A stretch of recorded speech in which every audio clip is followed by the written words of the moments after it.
शिव को मारने की कोशिश हुई थी। राक्षसों ने नहीं, ऋषियों ने, क्योंकि अहंकार को चुनौती मिली थी।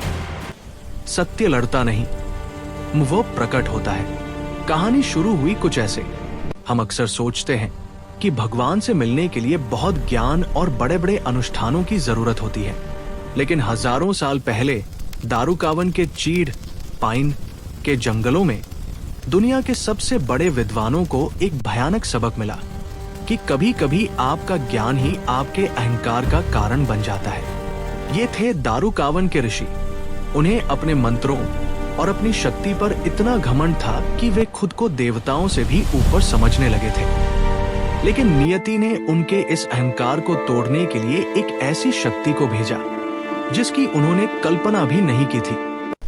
शिव वहां किसी राजा की तरह नहीं आए, वे वहां भिक्षाटन के रूप में आए, यानी परम भिखारी।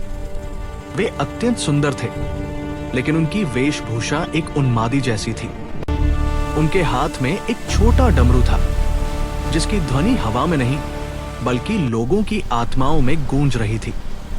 ऋषियों की पत्नियां, जो अपने कड़े अनुशासन के लिए जानी जाती थी, उस भिखारी के आकर्षण में खिंची चली आई। जंगल की व्यवस्था बिगड़ने लगी। ऋषियों ने जब अपनी पत्नियों को एक साधारण भिखारी के पीछे जाते देखा तो उनका क्रोध 7वें आसमान पर पहुंच गया। उन्हें नहीं पता था कि यह साधारण भिखारी साक्षात महादेव है। ऋषियों ने अपनी पूरी आध्यात्मिक शक्ति को इकट्ठा किया और उस अजनबी को खत्म करने के लिए एक अभिचार यज्ञ शुरू किया। ये एक तरह का काला जादू था। यज्ञ की अग्नि से एक विशाल बाघ निकला जिसके दांत खंजर जैसे थे। वो सीधे शिव की ओर झपटा, लेकिन शिव विचलित नहीं हुए। उन्होंने खेल खेल में उस बाघ की खाल उतार दी और उसे अपने कमर पर लपेट लिया। ऋषि हैरान रह गए, पर वे रुके नहीं। उन्होंने हजारों जहरीले सांप पैदा किए। शिव बस हंसे। उन्होंने उन जहरीले सांपों को पकड़ा और उन्हें गहनों की तरह अपने गले और कंधों पर सजा लिया। अंत में ऋषियों ने अपनी सबसे खतरनाक शक्ति को बुलाया, अस्मार, अज्ञानता का राक्षस।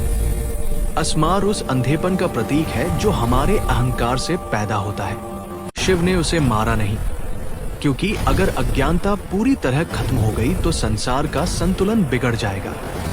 उन्होंने उसे अपने पैर के नीचे दबाया और अपना तांडव शुरू किया। ये आनंद तांडव था। जैसे जैसे शिव नाचने लगे, ऋषियों की आंखों से पट्टी हटने लगी। उन्हें समझ आया कि उनके मंत्र केवल शोर थे और उनका ज्ञान केवल एक बोझ। वे उसी शक्ति को मारने की कोशिश कर रहे थे जिससे ये पूरा ब्रह्मांड चलता है। शिव ने अपना असली रूप प्रकट किया और कहा, सत्य को किताबों से नहीं बल्कि अहंकार को त्याग कर पाया जा सकता है। दारुकावन के उन ऋषियों ने अपना बाकी जीवन विद्वानों की तरह नहीं बल्कि एक सच्चे साधक की तरह बिताया। हम भी अक्सर उन ऋषियों की तरह व्यवहार करते हैं। सोचते हैं कि हमें सब पता है, लेकिन ये कहानी हमें याद दिलाती है कि अहंकार ही सत्य का सबसे बड़ा दुश्मन है। अगर आपको शिव की ये अनसुनी कहानी पसंद आई तो वीडियो को लाइक करें, सब्सक्राइब करें और कमेंट में बताएं मुझे अगली कहानी किस देवता की सुनानी चाहिए।